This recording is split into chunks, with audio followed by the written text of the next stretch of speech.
Okay, so hello and welcome everyone. I'm super excited that you're all here taking the initiative to train your behavior interviewing skills with me. My name is Cindy and I'm the second year representative on the CSU. In this workshop, we will dive into behavioral interviews and how to ace them. This is my first ever workshop and I hope we all have a great time together along with our special panelists too. And before we begin, I'd like to acknowledge the land that Ryerson sits on. And even though we're not physically together, we'd like to acknowledge that Ryerson is on occupied land. Toronto is in the dish with one spoon territory. The dish with one spoon is a treaty between the Anishinaabe, Mississaugas, and Haudenosaunee that binds them to share the territory and protect the land. Subsequent Indigenous nations and peoples, Europeans, and all newcomers have been invited into this treaty in the spirit of peace, friendship, and respect. This recognition and contributions and historic importance of Indigenous peoples must also be clearly and overtly connected to our collective commitment to make the promise and the challenge of truth and reconciliation real in our communities, and in particular to bring justice for our murdered Indigenous women and girls across our country. Land acknowledgements are merely an invitation to acknowledge ourselves in relation to this history, an invitation to acknowledge how we perpetuate this history, and an invitation to acknowledge how we can contribute to changing history.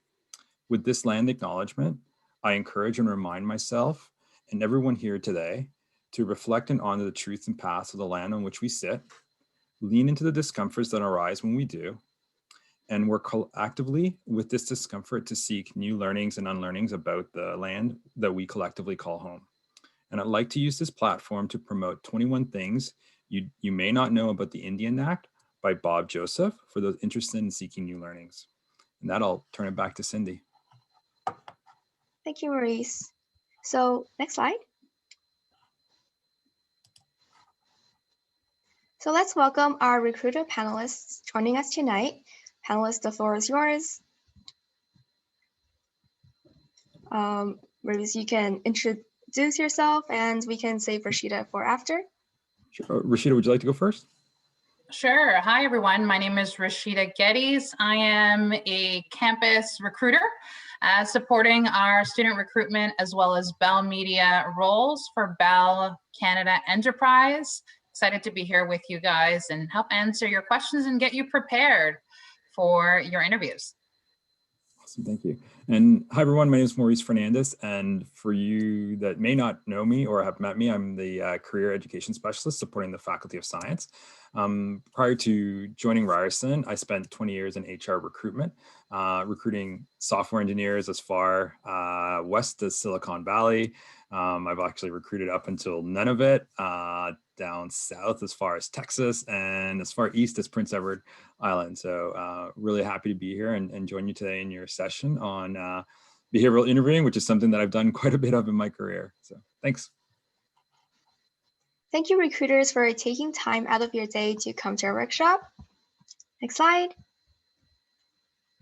Now, getting into business, did you know that 92% of hiring managers agree soft skills are more important than technical skills? In fact, 70% of companies choose their future technical employees based on behavior interviews. Maurice, if you could click that next button again. Yep. This was from LinkedIn's 2019 Global Talent Trends Research, a study with over 5,000 hiring managers participants. The biggest finding was that in the world of technical and driven businesses, it is the soft skills that employers want the most. This makes us realize how these behavioral interviews are and can literally determine your fate at a company. Next slide, please. There will be three main questions I'll be covering today. Click. First, the usual, what questions will I be asked during a behavior interview? And what types of interview environments can I prepare for? Then, lastly, what are the best strategies for answering behavioral questions? Next slide, please. So what questions will I be asked? Next slide. Leadership questions are very common in interviews. These questions are asked for employers to assess if you have leadership potential. This includes being able to lead and motivate people who don't report to you. Usually these questions appear in the form of, tell me about a time where you had to lead a team towards a goal, for example. The general way of preparing for these questions is to prepare previous example situations where you exhibited leadership or potential leadership. This means that you do not have to pick an experience of you being in a leadership role, but any situations where you expressed forms of leadership. Make sure to choose strong examples and get specific with what you did. Next slide. The infamous "what are your weaknesses" paired with "I'm too much of a perfectionist" is a typical example of a negative question.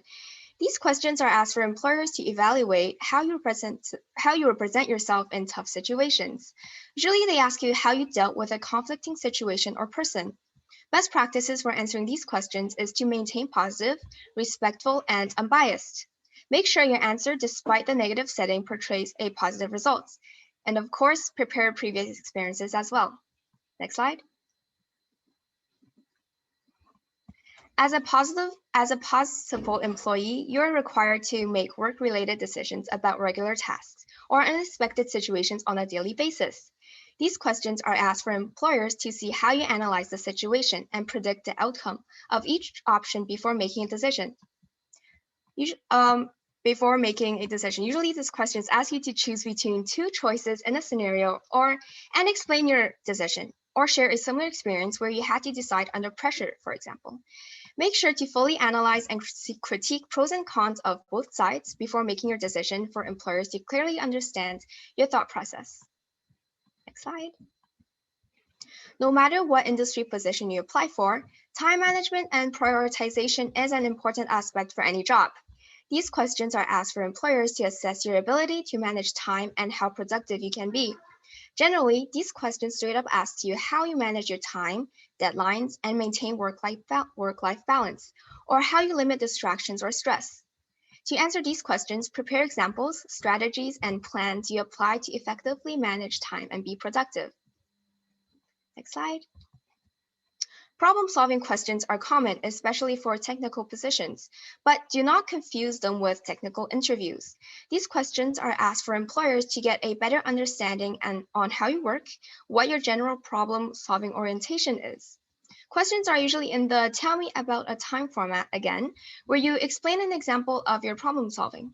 For example, tell me about a time when you anticipated potential problems and developed preventive measures. A great way to prepare is to think of the most impressive challenges that you have overcome, the most creative approaches, and the solutions that make the biggest impact.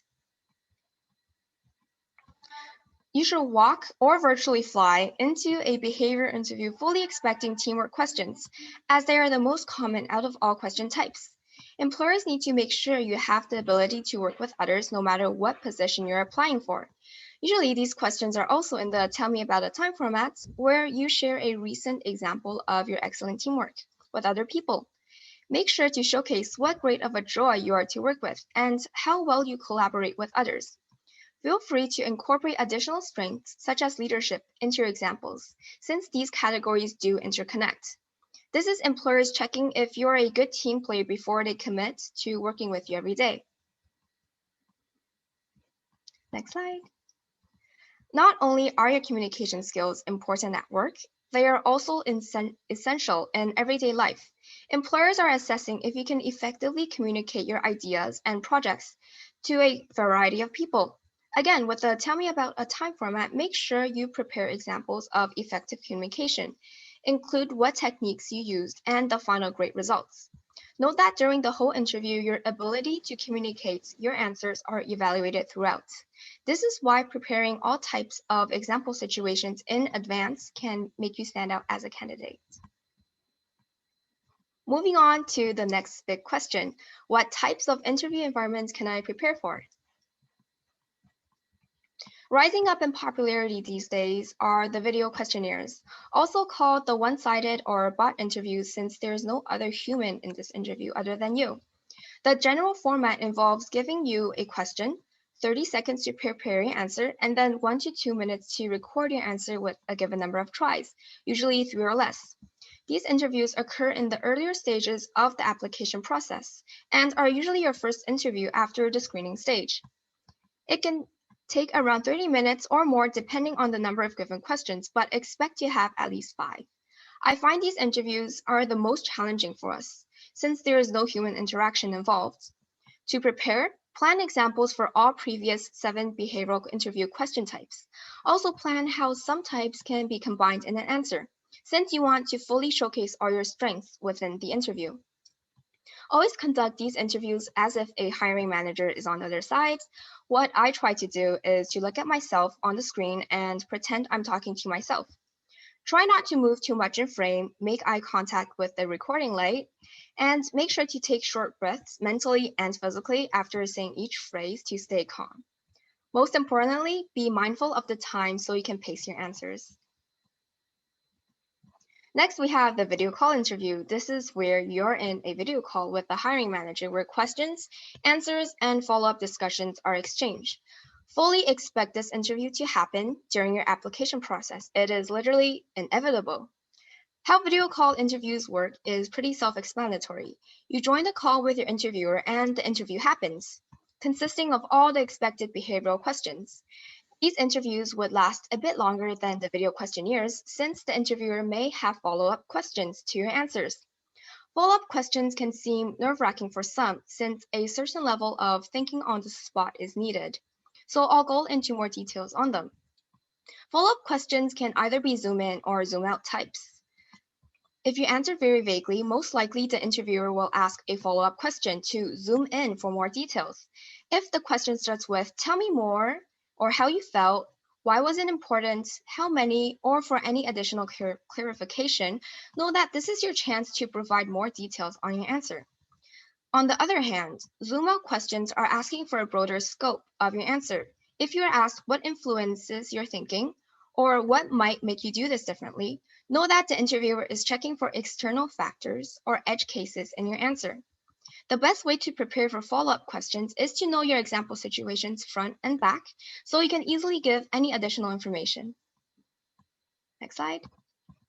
The next interview environments are not exactly behavioral, it is only to some extent, so I will go over them briefly. Group interviews consist of many candidates being interviewed by one interviewer, usually at the middle stages of the application process, where interviews last the longest since there are more candidates involved. Employers either give a case problem and ask the whole group to develop a solution, or it would be a typical question-answer interview. I think nerves are the biggest factor to group interviews, so make sure you prepare well and try to stay positive, calm, and unique. And lastly, we have the phone call interview. This is more like an initial screening from human resources that occurs after you have submitted your resume and other documents to the application. Usually these phone calls are shorter, lasting around 10 to 15 minutes and never more than 30 minutes. Best practices for these screenings is to have your resume and documents in hand nearby so you can easily refer to them when needed. Also set up a professional voicemail to leave a good impression on the interviewer in case you missed the call. Moving on to the last big question. What are the best strategies for answering behavioral questions? The first thing you should do when preparing for a behavioral interview is to do your research. Do research on the company, their products, values, and any information you find interesting or connect with. Then do research on the position you're applying for. Try matching job qualifications to the skills from your skill sets. I recommend making a document for your research and relevant qualifications you have. Sometimes others that already completed the interviews would write their experiences along with the questions they got on sites such as Glassdoor or even Reddit. You can explore online, for example, for an idea of what questions you can be asked and how long the interview will be. An above and beyond step would be to reach out to the company's employees or interns and ask them for tips or any other questions you may have, given that they are allowed to do that. Definitely do not do this for every company, only for the companies you're really interested in, unless you have tons of time. Next, make a list of previous experiences that match with each skill from your earlier research. Now, with both the skills and examples ready for each qualification, you can loosely prepare answers for possible questions. To format your answer, use the STAR method to make sure you fully communicate every important detail on your skill and example. I will go into the STAR method in detail on the next slide. You should also look back to your resume and review what you wrote. Most interviewers will be looking at your resume and asking you questions about it during the interview. Preparing your answers in the STAR format and reviewing your resume allow you more familiarity with all your competencies, thus answering questions with more ease and confidence. So the STAR method stands for situation, task, action, and results. You would first need a good detailed situation in mind. Next, you would use STAR to effectively communicate your situation in precision. First off, simply lay out the context of the situation.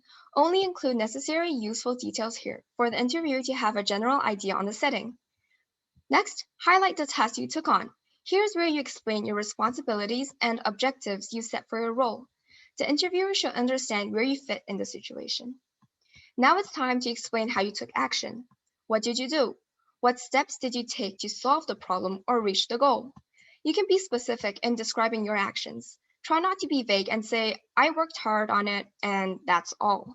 Try to think of it from the interviewer's perspective. What specific action would you want to hear from the candidate? Then lastly, showcase the final result of your involvement in the situation. This is where you clearly explain the impact of your actions. Try to include numbers in your results as much as you can. No matter if the question was asking for a negative or positive situation, make sure to end the results on a positive outlook, even if it was you learning from your mistakes and now understanding how to prevent them next time. I talked a lot about what you should do for an interview, and now it's time to share some common interview mistakes. First of all, do not downplay your skills and strengths or be self-deprecating. I know it may be awkward to seemingly brag or market yourself to the interviewer, but you should always be confident and have trust in your abilities. Clearly, the company is interested in learning more about you, so confidently showcase what you've got. Next, do not say yes to everything. You will seem desperate to please and willing to say anything to get the job. This leaves a neutral to bad impression on the interviewer. Try to keep a clear mind and don't be scared to express your true ideas. Hiring managers always look for uniqueness in candidates. And then, do not go into an interview with a know-it-all approach. You will seem arrogant and stubborn, unwilling to learn or adapt, and also not a team player. Instead, stay respectful and show that you're open to new ideas. And lastly, do not go into autopilot mode. This means answering generically to each question without actually running it through your brain. You will seem insincere and distracted, so make sure to phrase your answers and questions in the context of the conversation. Listen carefully to each question, and although you may have prepared for similar questions, make sure you still communicate after evaluating the answer yourself first to check if it's the best fit. And that wraps up my presentation and part 1 of the workshop. Next, let's have the discussion flow at the Q&A panel. Okay, Maurice, you can stop screen sharing. Thank you. And I will start asking questions for our panelists. So panelists, if you can maybe unmute yourselves, and then I'll first go through the questions that I collected from our participants tonight. And my first question is, are there any summer internship opportunities for first-year students? So would first-year students also get a chance? Because I know that co-op starts for a second year, so would first-year students still apply? And are there any summer internship opportunities? Really great question. So for our internship program, our programs do have different graduation dates, but we will accept first years. So our graduation dates can be anyone graduating from 2022 all the way until 2024 in terms of students. So yes, first year students can absolutely apply. And I also have some hiring managers that actually want first year students because they would like to be able to have someone that may be interested in doing multiple terms or growing their career with them. So they are open to that. Perfect. I know there's many first year participants, so make sure you guys check out Bell's internship opportunities. You guys are welcome. And so the next question would be, what should we ask at the end of the interview when it's our turn to ask questions? Really good question. I definitely, and I'm just going to put here in the chat the link for students that may be interested in our opportunities. We are still recruiting a few internship opportunities specifically for students with technical understanding. So definitely recommend that you take a look at that. Now, your question was in reference to what kind of questions should you end the interview with? So you definitely want to make sure that you are asking questions about what was shared, especially when you talk about the company and your understanding of the organization or the team. So you may want to ask something like, what does the team structure look like? How many people will be on my team? Do you have a mentorship program? You may want to ask questions that are related or very specific to you in terms of workplace that you're looking for or culture. But I think for students that do get to the end of that interview, I would say a lot of them say they don't have questions. And that for me is always something that stands out, because if you don't have questions, means that either A, you might not have researched the opportunity or the company that much. So it's an indication there. Or two, that you haven't really taken in our conversation, especially if I've shared details about the role or about the organization, to show or demonstrate interest. So that is something that we do look out for. You should at least have one question that you ask at the end of that interview. If I could build on what Rashida is saying, I usually recommend to students to have anywhere from 5 to 7 questions ready to ask. Chances are you won't actually get a chance to ask all 7, because during the course of the interview, some of those questions will be answered. And I also really advise students to think about like some of the questions that are important to them as they begin this journey, because you should also remember that during the interview, you're interviewing the employer as much as we're interviewing you. So if it's important for you to work at a culture that has the values that align with you, ask the interviewing team, like point blank, like, how do you live value X at your company? And see what they say to you, because this is a good way for you to get a really deep understanding if the company or the employees truly believe that value. If you are really interested in the manager's management style, ask them about the feedback loop. How does it work on this team to ask my manager for feedback or my supervisor for feedback? That's a super important question. I always appreciate when students or interns ask about accomplishment goals. And, at the end of this internship or co-op placement, how will I know that I'm successful? Get the manager to lay out what their vision for success is in the role. So that way you have a really good understanding of the type of work you're getting into. And this is an opportunity for you to cover off anything that may not have come up in the interview, where you can say, oh, I'm glad that you mentioned that because I've had experience doing that.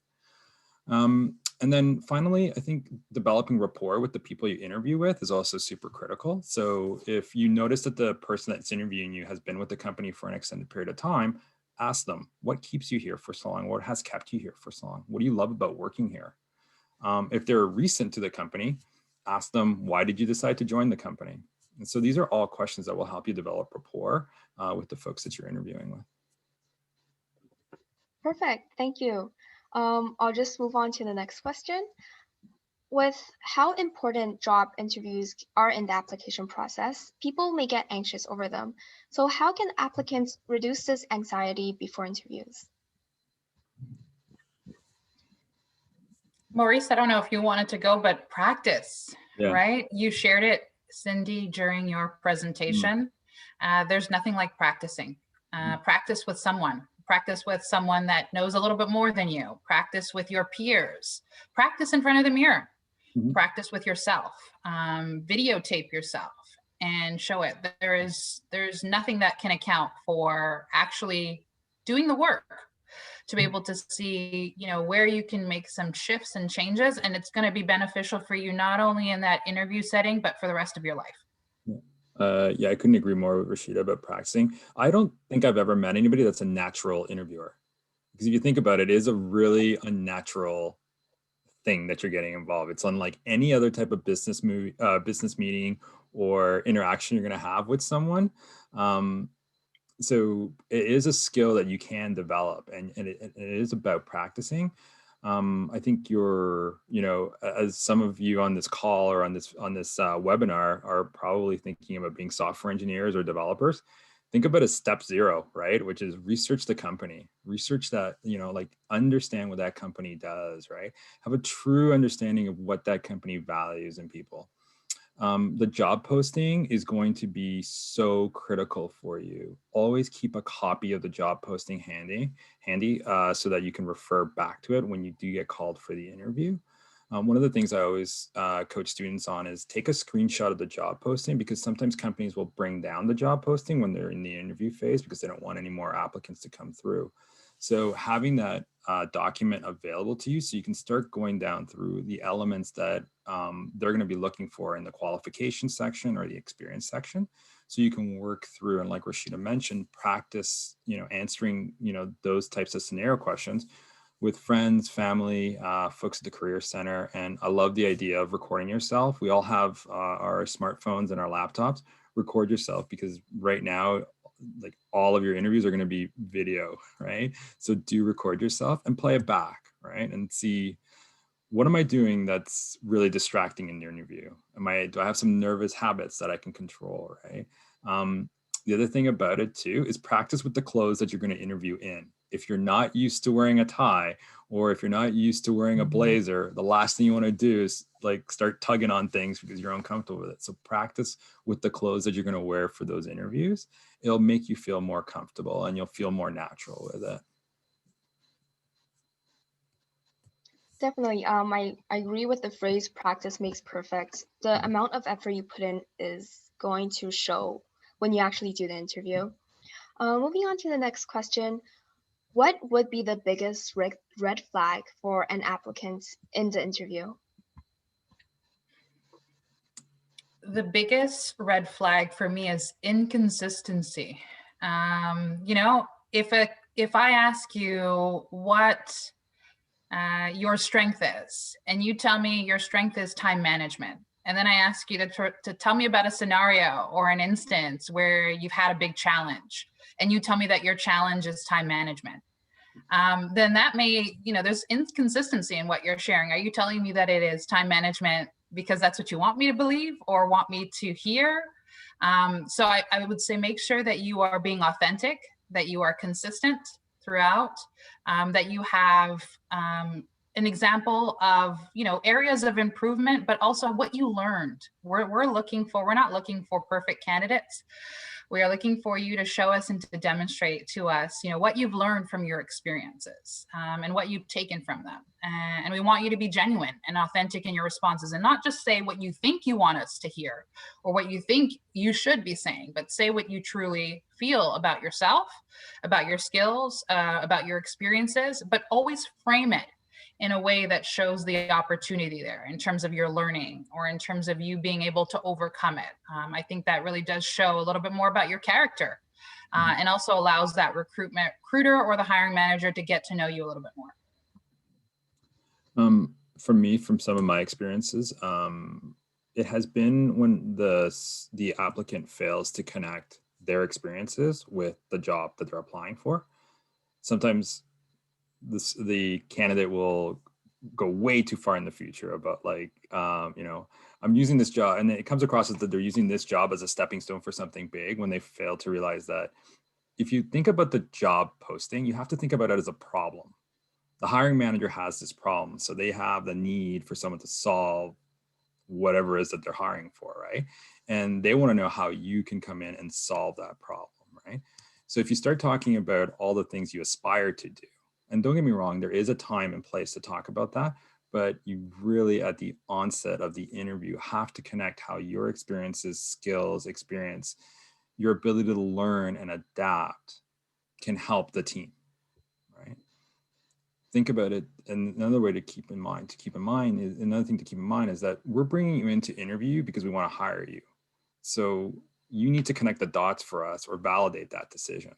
So where I see a lot of folks really kind of missing the mark is when they just really focus solely on themselves and not how they can help the company, right? So if you can always connect it, right? So you have that little voice in your head that says, when you answer a question, and in your head you say, that's how I can help you, or that's how that experience can help you, or that's how this skill set that I bring to you can help you, right?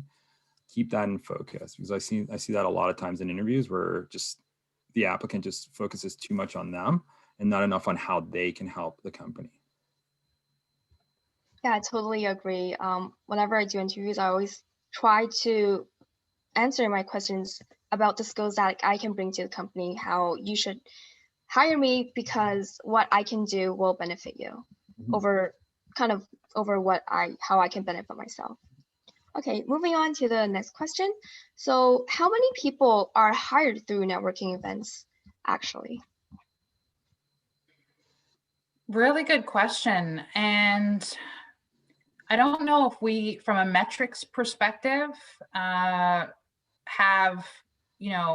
networking specifically. We do have, any of our campus related events in a big bucket. I would say that there are a lot of candidates that do get hired through campus events and those networking opportunities. And why is because with a lot of applicants applying, and I can tell you, when we think about we have 8 business units. We had over, close to 400 internship opportunities, and then over 200 new graduate opportunities. So that's a lot of applicants that we've had, and we've actively been looking and sourcing talent since August. So there are a lot of applicants that were in our pool, and oftentimes the recruitment team wants to build and wants to hire people that they connected with, people that took the effort of actually attending some of the events that we host, the students that got outside of their comfort zone to be able to ask some really good questions in person. So I think networking and the ability to be able to create a connection between you and the hiring team or you and the organization is very helpful in terms of allowing you to stand out in a sea of other applicants that are all really good, right? You all graduate from similar programs and have some really good experiences. But I think it's those additional actions to show that or demonstrate that you're really interested and engaged all make you stand out. From my view, for smaller organizations, networking events are extremely important to them as well, because they may not have the brand recognition or the history that a larger company may have. So networking events are extremely important for them to educate applicants and potential job seekers and interns like yourself, or co-op students like yourselves, or new grads. Some of you might be on this call or are graduating this in the spring.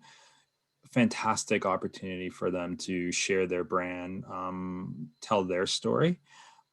But again, without having to or having the need to invest in large recruitment marketing events that sometimes can be very costly to them. So that's why networking events are really powerful for them. And it's also a powerful tool for the student to also get a sense of the environment that they're joining, right?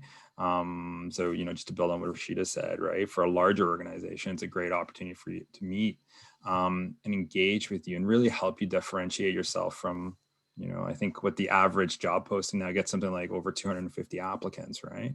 Maybe in the first 4 days of it being posted, right? So how do you differentiate yourself by that? Well, it's by going up to, one of the a networking event hosted by Bell and getting to know what the Bell culture environment is about, right? And getting to a chance to speak to not only the recruiters at Bell, but maybe some of the hiring managers, so you stand out in that process, right? In the really positive ways. So I think it's extremely important. I like Rashida, I don't have the numbers on it, but I like for most companies, right? You're looking at internal mobility, employee referrals are your number 1 and 2 sources of hire, and employees can refer you from networking events. Absolutely. I think Maurice has hit it on the head in those last 2 points. The bulk of our hiring are internal mobility because they have a track record of performance, and then referrals because that's someone that we can trust, right? If there is a business or a hiring leader or an executive that is willing to say, I think this would be a great student, or this person has, I've known them or I've met them and they had such strong interest, that goes a long way in building trust and credibility as you walk in the door to the organization. So those are definitely the 2 biggest channels that our hires come from. And to build on what Rashida said, like pro tip, strong corporate cultures.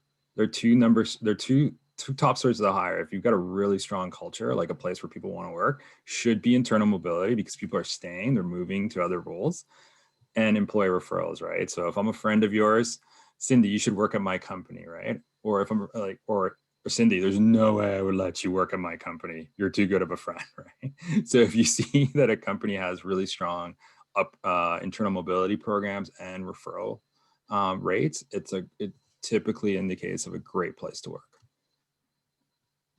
Okay, perfect. I just wanted to share that I actually connected with Rashida at a Bell event at Ryerson, and afterwards things just went well for me. So it's really important to make sure you go to these networking events, and recruiters do remember you, and they will know that you took the initiative to come out and try to make progress for your career goals. So definitely do go to networking events. So moving on to next two questions is, how should candidates that lack communication skills or self-confidence prepare for behavioral interviews? Lacking confidence. I think everyone at some point, even the most senior executive, if you ask them truthfully and honestly if they've ever felt the imposter syndrome, or they've ever felt nervous about taking on a new role or interviewing for a high level position, you will hear a lot of yes. I think everyone, and that's the most important thing to consider and remember, every one of us has our own insecurities, own confidence pieces that stand in the way. And of course, for anybody that's an introvert, and if you are, you like to be behind the computer, and you like to help solve problems, but you are not the person that will be the front, the face, that's completely okay. And there are places and spaces within our organization that you can really delve deep into the back end pieces. But what you want to know as well is that what makes you different from a robot that does all of the back end pieces is your ability to be able to connect those dots, to be able to provide those inputs, and to share your perspective. So practicing is definitely important for kind of the jitters and the nerves. At least if you've practiced and you've gone through that process and you've done it with someone else, you've implemented those feedback, there's a level of confidence that comes with being prepared. So definitely make sure that is key. But also know that everyone gets nervous, and it is okay to, in certain points of the interview, say, can I say that point over? Or can I just have a minute, just to catch your breath and to remember, like, everyone gets nervous. This is normal. I've practiced this. I know what I'm doing. And talk yourself down from that ledge. It is always helpful and will allow you to be able to continue on in that conversation.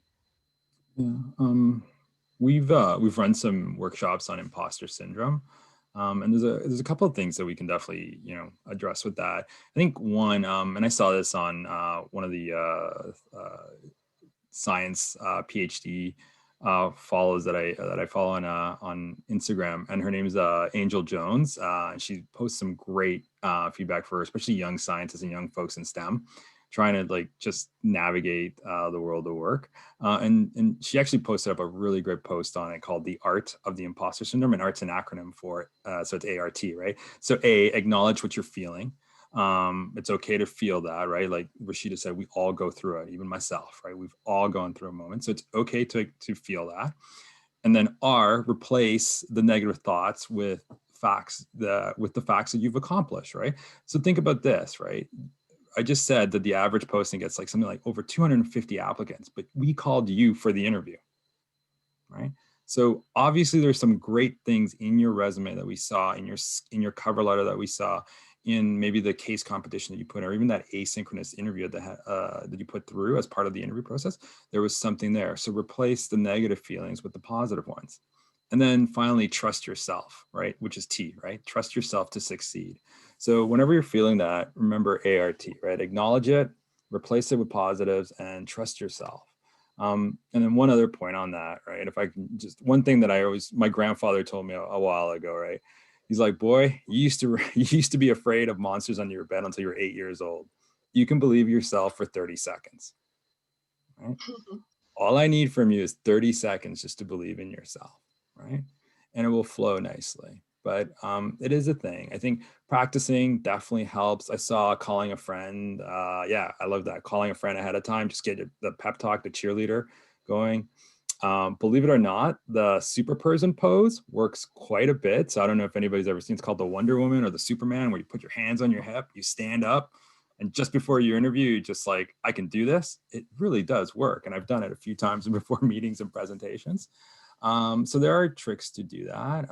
But if you practice ahead of time, you do your research on the company, the role that you're going for, you will prepare. And like Rashida said, acknowledge sometimes that you are going to be a little bit nervous. Ask for, a redo on that question. 9 times out of 10, the interviewers will be really understanding, right? And I think to add to what Maurice talked about, the Superwoman pose, I love music. Like for me, every day to get me in the right frame of mind, I put on my favorite album and I will just listen to that and I will serenade that in some instances. But for me, that just means I'm in a different mode. So find that trigger for you, find that thing, that song that when you hear it, you're okay. You're about business, you're to snap out of it, what you're capable of, and use that kind of to fuel you through that conversation or interview. Yes, definitely. I actually struggle with confidence and nerves as well, but when I walk into the room or the video call, I just tell myself, you got this. You're gonna just display yourself, market yourself to the best that you can, and also just accept that nerves will be a part of this. So once you feel like you have accepted it, it actually just makes you feel better. So that's what I would recommend on my end. Mm-hmm. And then I think we have time for just maybe one more question before we move on to the networking. And afterwards, if we do have time, we will go back to Q&A. So my last question for panelists is, let me pull that up, 1 second.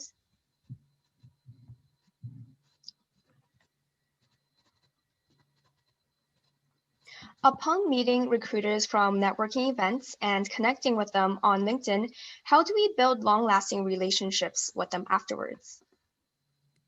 Really great question. As you can imagine, when you are in the recruitment space, you get a lot of emails and you get a lot of cold calls and cold messages. And we can't answer all of them. So sometimes you may send a message and you may not hear back and you think to yourself, oh my gosh, what did I do? All of these things may be running through your head, but just know that we do get a lot of emails and we're not able to respond to all of them sometimes. What I would say is build genuine connections that are mutually exclusive, right? Maybe it's by following them on LinkedIn. Maybe it's by, liking a post that they shared about the organization and maybe putting in the comments why you would love to work for Bell, right? Maybe it's taking initiative. I had one of our incoming interns that wanted to do something around mental health. And we've recently partnered with universities across Canada to support them with kits for them to help, spread the word around mental health. And they took the initiative to go back to their campus club and share those things. Those are the things that are going to make this candidate stand out and continue to engage and build those genuine connections with not only our recruitment team, but the organization. So I would say make genuine connections and see how you can either add value to things that they've shared or give your perspective if there is something that they've mentioned to really show that you are equally engaged in that topic and passionate maybe about STEM or tech or about, transformation or about 5G, whatever it may be. Mm-hmm. Yeah, just to build on what Rashida said, I think the building genuine connection is like reciprocating some of the feedback, not always just calling Rashida or the recruiter and saying, are you hiring? Are you hiring? How about now? Are you hiring now?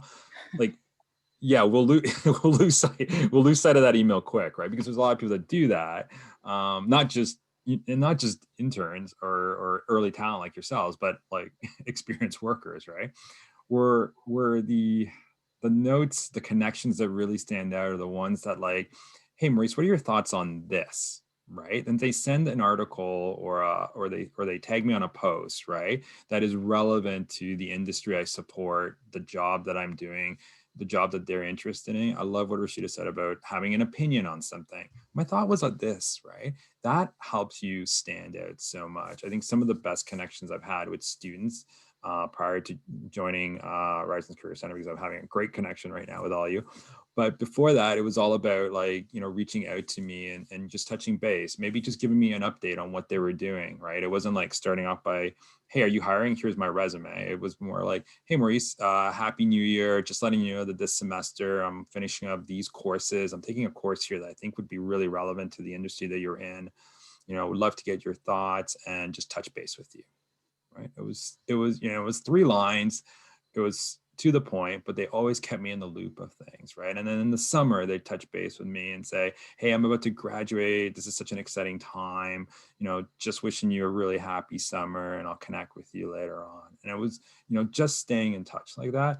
To Rashida's point, can we respond to everybody's email? Unfortunately not, but understand this. If you take the time to send us a message that's relevant, genuine, topical, it digs deeper into like, can we hire you? It stands out. Well, some of us will flag it. Some of us will put in that folder for when that job opens up and we're like, hey, you need to speak to Cindy. Right. And I've done that in the past where a manager will approach me and say, we're about to go live with this role. And I'm like, hey, I know somebody that would be perfect for that. Right. That's part of the hidden job market. And here's where I think you should be. This is why you should interview Cindy or, you know, Vanessa, Abigail, Dylan. I'm just calling out names here now on the panel. But yeah, so I think staying genuine, staying in touch, and not always with the same request. Are you hiring? Are you hiring? Because you will lose, people will lose sight of you. We just become desensitized to it. Yes, definitely agree. Thank you for answering all these questions. We will come back if we do have time later. And this is our segue into the last part, the networking. Now, everyone should be unmuted, so feel free to network with Rashida and Maurice. Hi, students. Hi, everyone. Hi. One of the things we love as well is those that take initiative. You know, you remember the first one and sometimes the last question, right? The first question someone asked and the last question before you ask. So you know, be the one to raise your hand to have that first question or last question at the event. Definitely introduce yourself. Say your year, your program, your interest, what position you're looking for. You know, just start off with a self introduction and you'll get the connection going. So I'm leaving it up to you guys.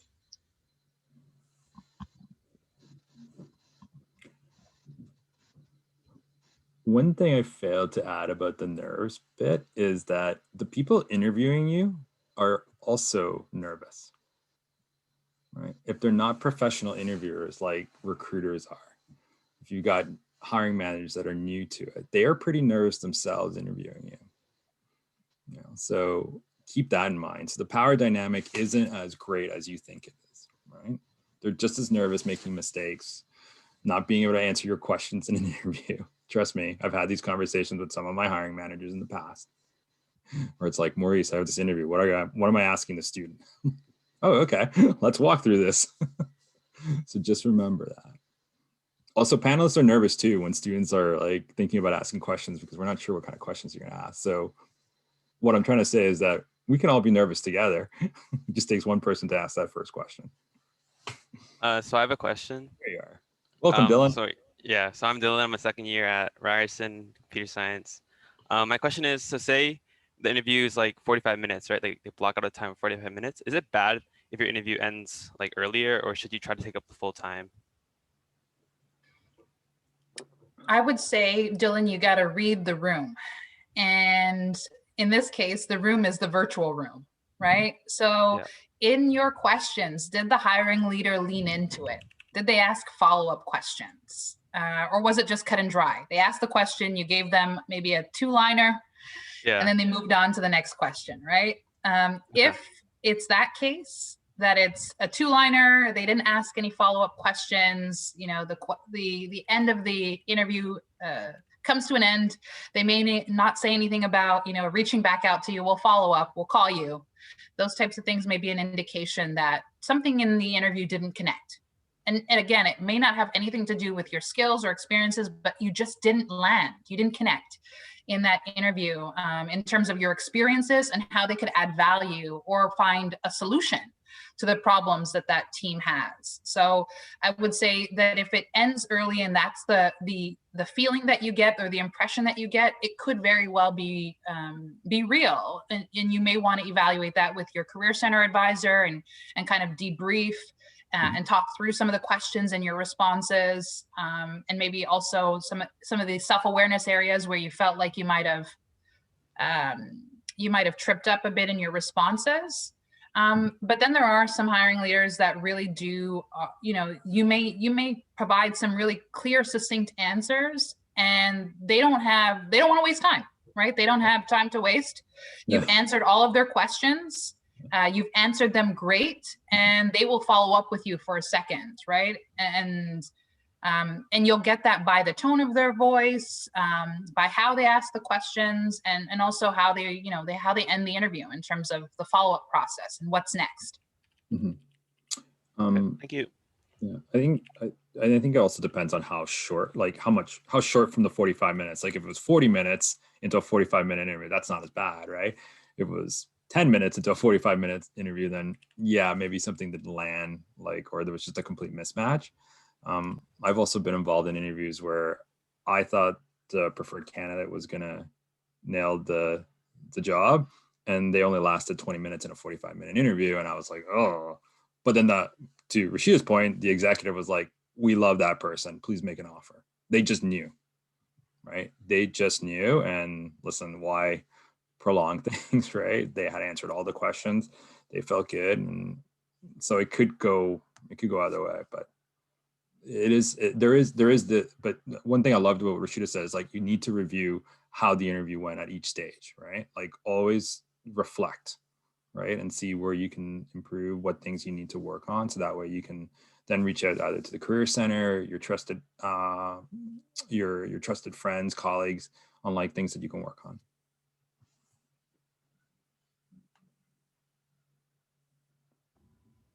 Hi, I had a question. Hello.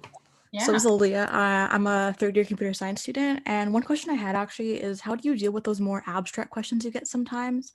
I'm not sure if they really come up as much in live interviews, but I've had an experience recently where I did those one-way ones, when you just record yourself and they'll ask, for example, how many quarters would fit in your room, and describe your method of thinking of that. I don't know how to really approach those questions sometimes. Sometimes I just get kind of overwhelmed or stressed, just this is a really weird question to be asked. Yeah, really great one. And it's actually a question that's trying to evaluate your thought process. That's what the question is more than anything. How do you deal, or how do you think under pressure? Right? How do you think when, what are your responses, or what's the process that you go through when you are faced with a challenge more than anything? So those questions may be a question there to just trip you up a little bit, to get you thinking differently, right? If you've prepared for the interview, you've prepared for behavioral questions relevant to the job, questions that might have already been prepared for you within the career advisors, but this one may throw you for a loop. And that's part of that may be part of the reason that they asked it. They want to catch you off guard so that they can see, what is your genuine response? A question that you haven't prepped. What is your thought process? So I think you need to definitely take that question, break it down. And there's no shame, especially in the interview, of repeating that question and saying, you asked me what I would do if I had to make this decision. Well, the first thing that I would do is this. And then the second thing. So take yourself through that process, and also take that other person through there. They're looking to see what your thought process may be and how well you handle curveballs. I think oftentimes it is like just building on what Rashida said, it's not necessarily about getting the right answer. It's about how you are thinking about getting that answer, right? That's what people are looking for. You also see that like in a lot of whiteboard tests, right? People put up a challenge and like, just want to see what you're thinking here. So yes, when you're approached by that, I think, so Google put that into vogue for a while, and then Google came back and said, you know what? Those weren't the best questions to ask. What we want to know is like, to test your logic and your thought processes, we're going to actually give you a question that we actually face here at Google. It's interesting that companies are still doing it, but I think to Rashida's point, I think it's more about seeing how you're going to tackle a specific challenge, right? So here's what I would do: step 1, step 2, step 3, and again, it's not always about getting the answer. It's more about the process and how you're going to solve this issue or problem.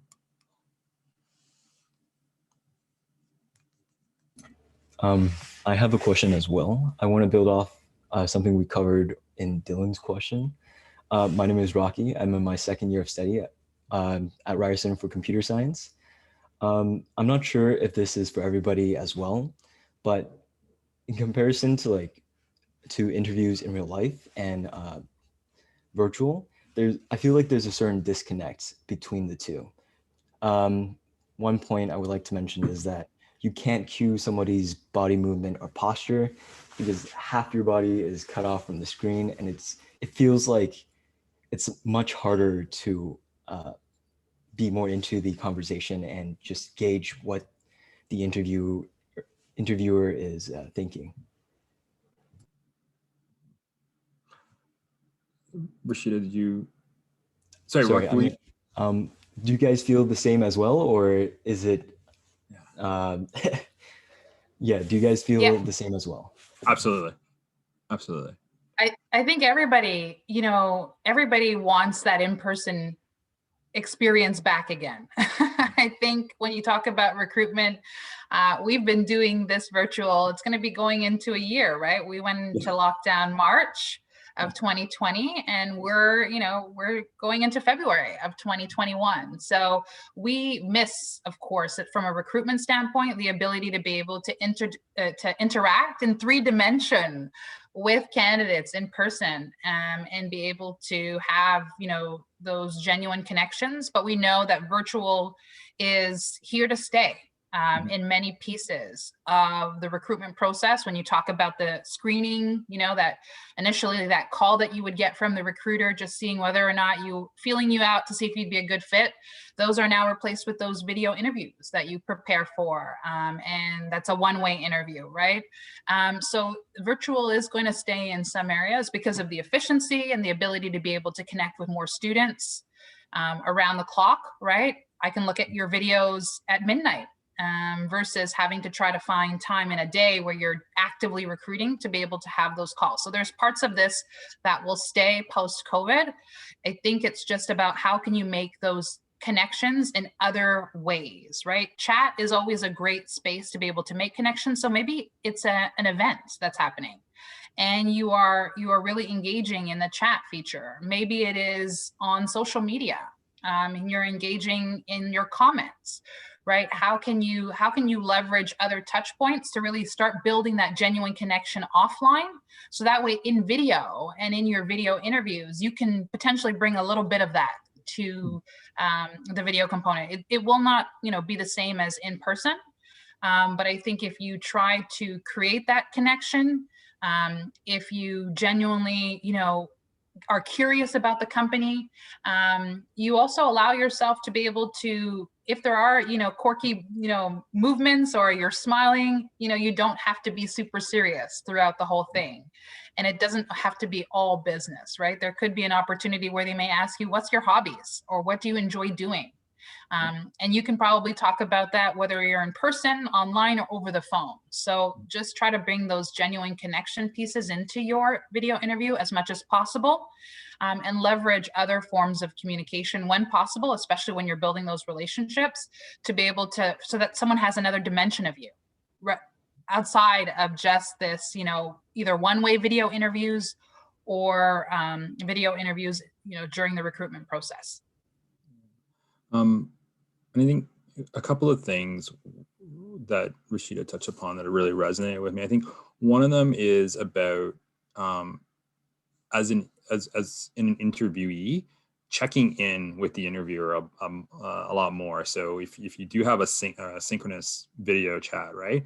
Like asking, did that connect? Did I answer your question? Did that resonate with you? Because you're right, you sometimes can't tell what the person is doing. So it's a little bit less, in person, you can actually maybe even see some of their cues that they were like, what's that about, right? So every so often as you're answering a question, right, reach back out to them and say, did that connect or that resonate with you? Because this reminds me of when I started recruiting.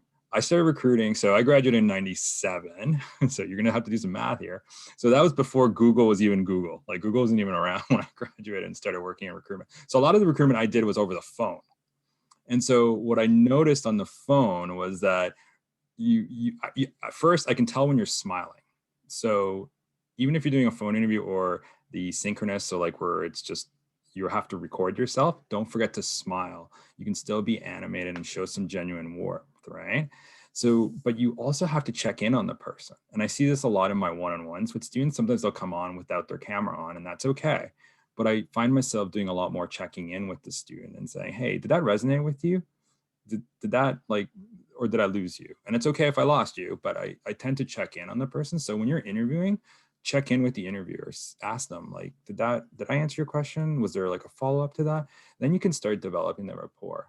Also, as the interview starts, like embrace the small chat. I think Rashida kind of touched upon that, right? Like there is this thing about that small chat, like how's your day going? Right? How are you doing with all of this, right? Because I know we're all so focused on trying to, that first question, they're gonna ask me that first question, I have my answer ready, I've already memorized my like pitch and my line, but we forget some of the basics of like, how are you? How's your day going? How are you doing with all this? Especially if you know that the interviewer is at home, you can hear stuff in the background, like don't forget some of the basics of what makes you human, right? It's some of that interpersonal stuff, right? And that's how you can build on some of that genuine connection.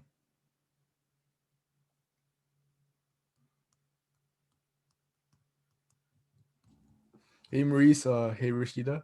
Hi. I had a question to build on Aaliyah's. My name is Jazz. I'm a second year student in computer science. And I wanted to ask, in terms of the abstract questions or even any typical interview questions, how much time is ideal for you to think about the question before you answer it? Or are you expected to answer it right away? Good question.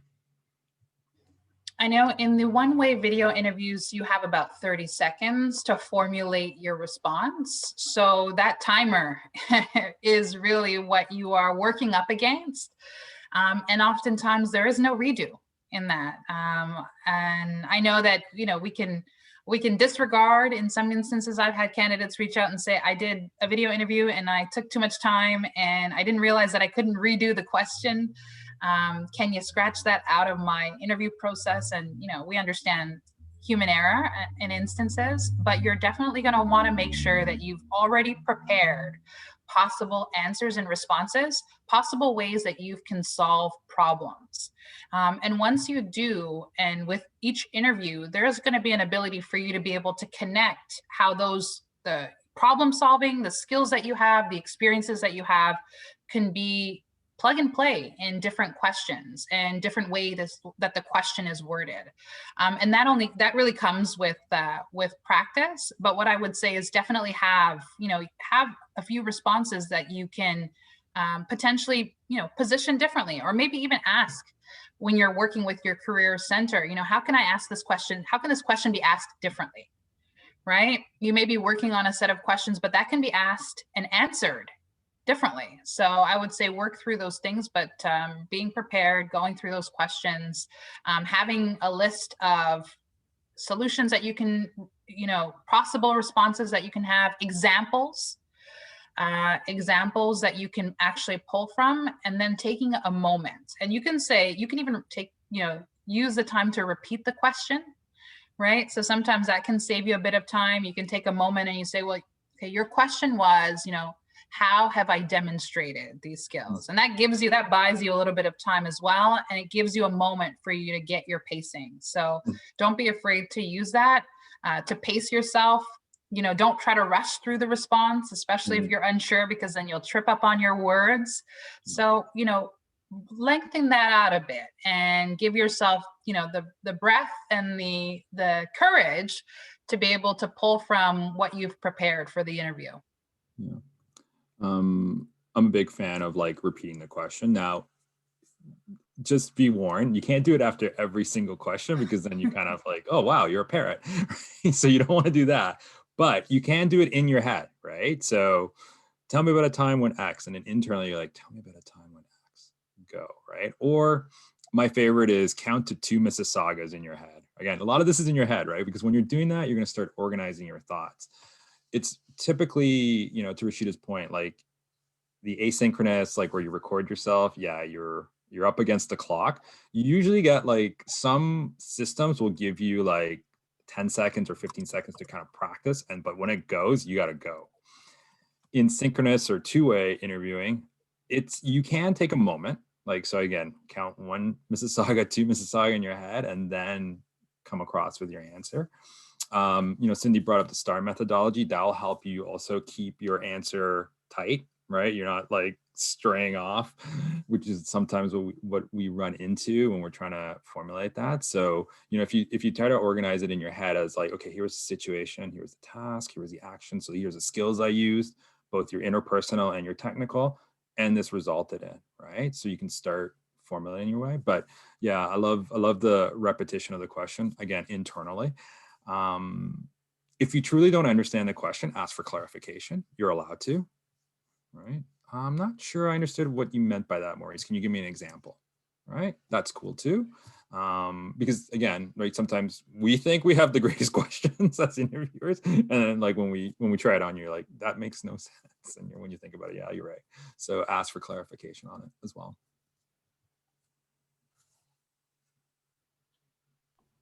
Hi, it's Leah again. I had a question actually. Would you guys have any advice on doing a panel interview versus a normal one-on-one interview? Yeah, I have some thoughts on that. So I think please. I just wanted to mention, I actually have to leave a little bit earlier than our assigned time today. It was great getting to connect with all of you. I'm just going to jump off now. Maurice has a great response to this question. And students, do connect with me on LinkedIn if you have additional questions about our recruitment process. Our jobs are coming down as of the 31st of January. So be sure to apply before the 31st. And I've put in the chat the link for you to apply to our jobs. Have a great evening, and thank you, Maurice, and thank you, Cindy. It was great being on the panel with you all. Thank you, Rashida, so much for your time today, joining us this evening at this workshop. Really looking forward to connecting further, and everyone in the chat, anyone in the event, please do connect with Rashida and start making your connections from here. Thank you so much again, Rashida, for coming. Bye, students. Bye. So Leah, regarding your question about a panel interview, yeah, so with a panel, one of the biggest things about it is to divide your attention evenly amongst the panelists. It's a little bit challenging on a Zoom call, but regardless of who asks the question, divide your attention evenly to all the members of that panel, right? So if there's 3 of them, try to make eye contact with all 3. I know it's a little bit harder on the camera, but do try to develop that rapport. And if you notice that someone hasn't like acknowledged, just you may want to touch base with them and say, did that resonate with you, Cindy? Or Ivan, did I answer your question? So connecting with them, when we go back to in-person interviews, in a panel, it's easier for you to make that connection because you can then, turn your attention to each of the members on the panel. Did that help, Leah? Yeah, just because I've had a panel in person before, but I have one coming up virtually, and I'm just like, I'm not sure how to like what to expect really, because yeah, it's definitely harder to try and divide that attention when you're just looking at the one screen, you know. Yeah. So yeah, that is going to be, that's going to be a little bit more juggling. Now, for all of us in the call here, right? So my laptop fortunately has a little light on it. So that's exactly where I look at to ensure that I'm making eye contact. If your laptop doesn't have that, a couple of things: put a Post-it note and then call a friend and say, okay, am I making eye contact? So you can put a Post-it note by your camera. Like how you position your camera is going to be super important too. So all of us on this call, like whenever you're getting a video interview, make sure that you practice using the software first. Like you don't want to, like the day of, right? Download, especially if you're using stuff that's not Zoom or Google, right? That you have experience with. Like some companies are using Meet, right? Microsoft's, or sorry, Team. Sorry, they're using Team. Other companies are using like software that's like HireVue.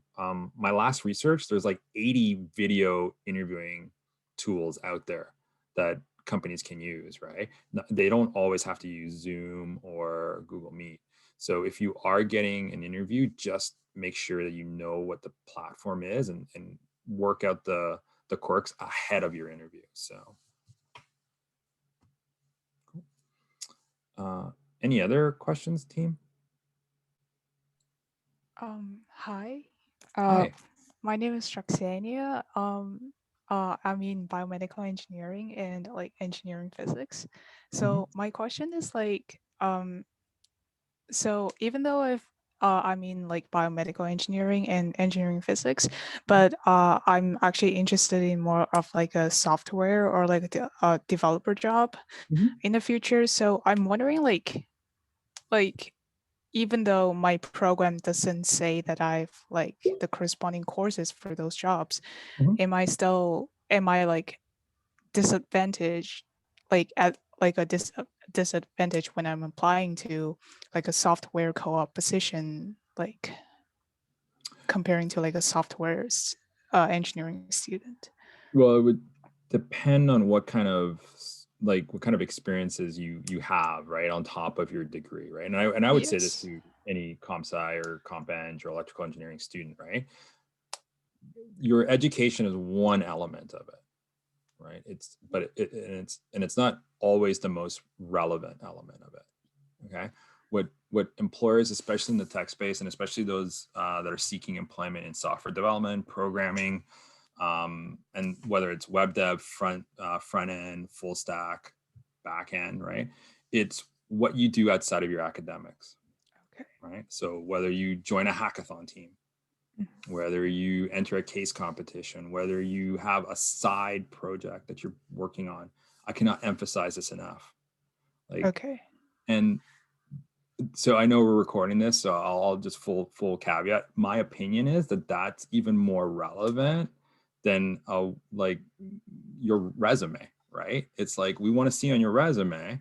So yeah, maybe I'm contradicting myself there a little bit, but on your resume, it's not just about your education. It's about like, okay, what have you done with that education, right? You go out and learn about JavaScript if that's what you want to work in. You go out and learn about C# and then you go build something, right?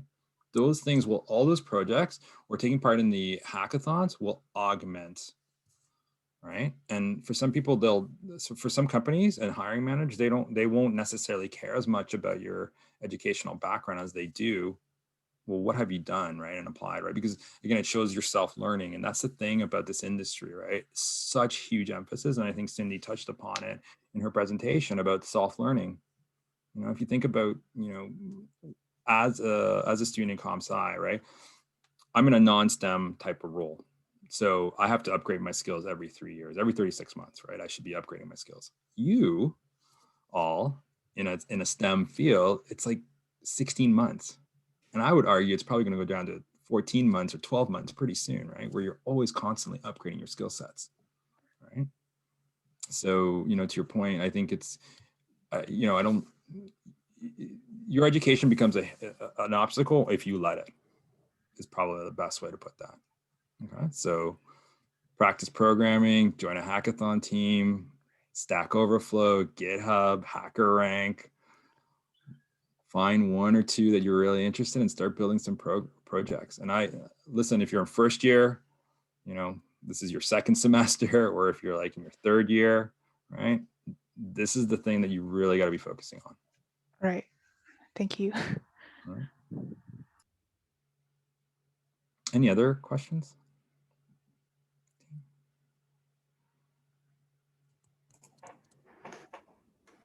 I have one question. So Yes. I'm a second. Oh, I'm so sorry. That's okay. So I'm a second year computer science student, and I would like to know, because some questions ask for work experience, such as a big accomplishment you achieved, and say if either I have very little work experience or I have a bigger achievement outside of work, such as volunteering or academic, could I possibly use both academic and volunteering experiences as a substitute for work experience or something like that? Yes, you could. Like, I think sometimes we, and I know this because I hear this from a lot of students about like, well, I don't have experience to get the job and I can't get the job without experience, right? So I think it's about dismantling what experience truly means. And I think, you know, your academic experience can definitely count. Your volunteer, your extracurricular activities, even like I mentioned about just earlier about like working on side projects, building your own things, right? Whether what that interests you, right? You know, building your own app, right? That all counts for experience, right? Taking part in a hackathon counts as experience, right? So yeah, unless the company specifically says must be work experience, but very few companies do that. They'll just talk about experience in general, but it does count, right?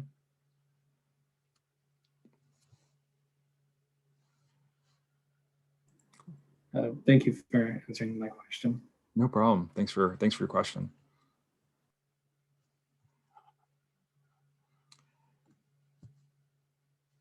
Any other questions? If no one has any more questions left, we can go back to our Q&A where we left off. And for the last 6 minutes, we can continue on with the questions from the Google form and also the questions I prepared. So last call for any more questions. I'll take a question. Hello? Oh, can you hear me? Sorry, I couldn't hear you. Hello? Hi. Hi. So one question I had, since a lot of our interviews are probably going to be virtual, do you know any specific ways we can utilize this format to better stand out? The virtual format? Mm-hmm. Yeah, so I think it's funny because I know that a lot of us are focusing on like the virtual element, but I think some of the same advice that we're giving you like you can use in person. So same thing, like doing your research ahead of time, right?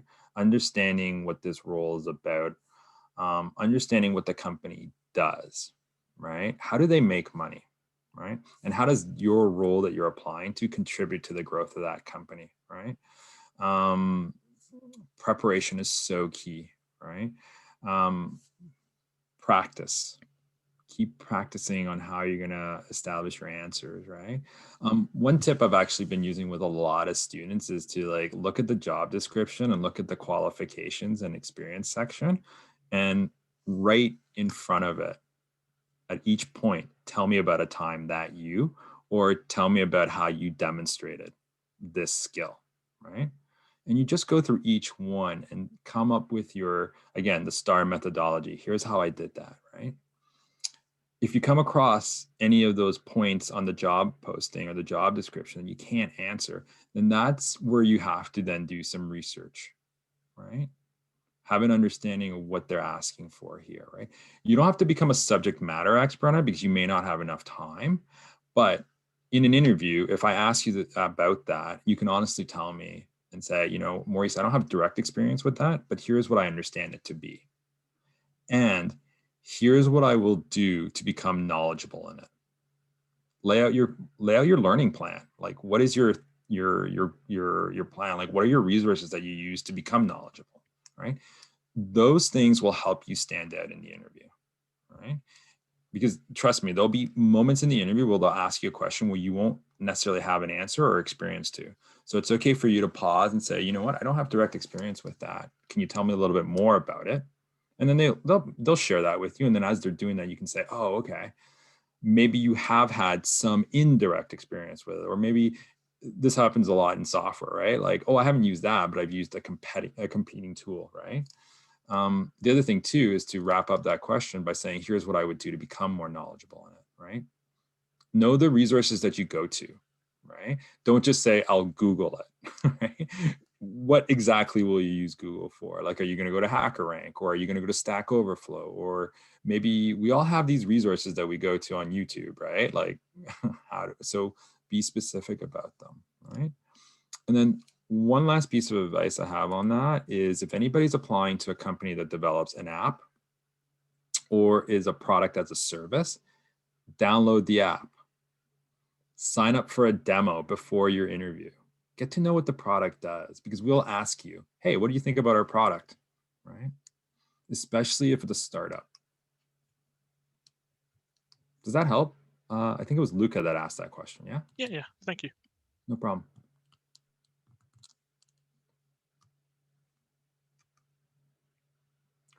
Any other questions, Cindy or team? All right, questions from the chat going once, going twice, and then I'll ask my final question before we end for today. Let me find a question.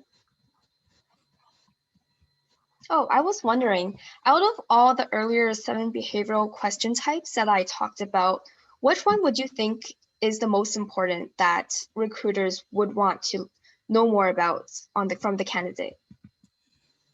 Okay, interesting. Okay, great question.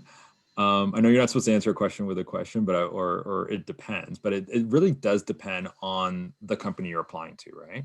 So some companies will value teamwork and communication over other interpersonal skills. So again, I go back to your job description. Your job posting is going to be so critical in this process, right? You must, like, at all costs, make sure you save a copy of that job posting, right? It's super important, because then you'll have a really understanding of what they value, right? So in the job posting, it'll directly tell you, right, which skills and qualifications they want. Now, a lot of you are probably going to come back at me, and that's cool, because I used to write job descriptions for a living. There are so many qualifications and postings on these things, right, and experiences, and you're right. Typically, though, focus on the top 5, the first 5 that you see, and look for words like, is an asset. If it's an asset that you don't, if it's so the posting says this skill is an asset, you don't have that, that's okay, right? So look for things like qualifiers like asset, or it's an asset, or it's some knowledge of would be nice, right? Job postings are getting a little bit more, they're becoming a little bit more marketing style documents. So they're going to be talking more to you, as opposed to like this long laundry list. So really, Cindy, it's about focusing on what that job posting is looking for, and then really tailoring your responses to, or focusing your experiences and skills to those interpersonal skills that they're asking for. Yes, thank you, definitely. I remember when I was looking through job descriptions, there would be these keywords such as communication, collaboration, and then I would know that's what the people hiring for this position, what they value, and I would just prepare for questions similar to those keywords that stand out to me. Yeah, if for some reason they don't ask about leadership, right? That doesn't necessarily mean that they're not curious about it, but it's not critical to that role, right? But you should look for things like self-management, right? And I think, if I was maybe to answer your question in a different way, like, I think that's actually going to be a huge skill set that a lot of companies are looking for, because we're still in a pandemic. So not only we're doing virtual interviews, but we're also going to be working virtually from home. So employers are going to want to know that you can manage your time, right? Because I'm not the supervisors are going to be there with you, right? They're not going to be at your house watching you work, right? So how do you manage your time? How do you direct yourself, right? I remember, like, for most interviews I got, there was always this question about time management, where they're asking you, how do you manage your time, or how did you meet certain deadlines with multiple tasks? in hand? Like, how did you manage that? And I would always have one specific conflict prepared, and then I'll just have that out and ready. Yeah. I've seen a really popular question pop up right now in a lot of forums, and LinkedIn is like, it relates to COVID. There's two of them, right? What have you learned about yourself during the pandemic? Oh, yes. Right. And how have you adapted to this new virtual online environment, right? Now, here's the thing though, you as early talent this is actually a skill that you can leverage to your advantage in a lot of interviews. If anything, I've noted is that students are a lot more adaptable than folks like me, right? So, but be prepared for that, right? Like, how have you adapted to this environment, and what have you learned during this time? Definitely. I remember getting these questions too. And yeah, it's definitely just coming up through the pandemic, because the pandemic itself is a obstacle that many people do have to work through. So it's really relevant too. So definitely employers will want to know how you're handling this current situation. And it actually like lets them know more about you in that sense as well. And okay, I'm looking at the time and it's 2 minutes past 7:30. So thank you everyone so much for coming to this workshop. Good luck, best of luck on your future interviews, future applications. And I hope for your next behavior interview, I hope you guys ace that after coming to this workshop. And I'm not sure if you did that yet, Maurice. Oh yeah, you did. Don't go it alone. Yeah. Thanks, Cindy. Yeah, please don't go it alone. Like, the Career and Co-op Center is here to help you. So if any of you have an interview coming up, try to book an appointment with me. My calendar opened up tonight or today. I know it gets busy this time of year, but if you do have an interview coming up, just email me. I'll put my email address. Just email me. I'll see if I can find a time for you. If not, I'll find a consultant that can support you so you can practice. Did I spelled my email right? You can practice with us. We can bounce ideas. We can do it. The mock interview session works really with you. If you want to just pretend, answer questions, and we can role play that way, or if you want to strategize on how to answer questions, or you just don't know where to start, I suggest just bringing the job posting with yourself and uploading it into the system, and then we can look at it together and we can strategize some of the questions, anticipate. So thanks for having me, and I wish you all the best for the rest of the semester. Stay well and stay warm. Thank you so much, Maurice, for taking your time out of your day to come and help out at this workshop. Thank you so much. And I hope everyone has a nice evening. And again, good luck on your co-op and career development. And this ends the workshop. Bye, guys.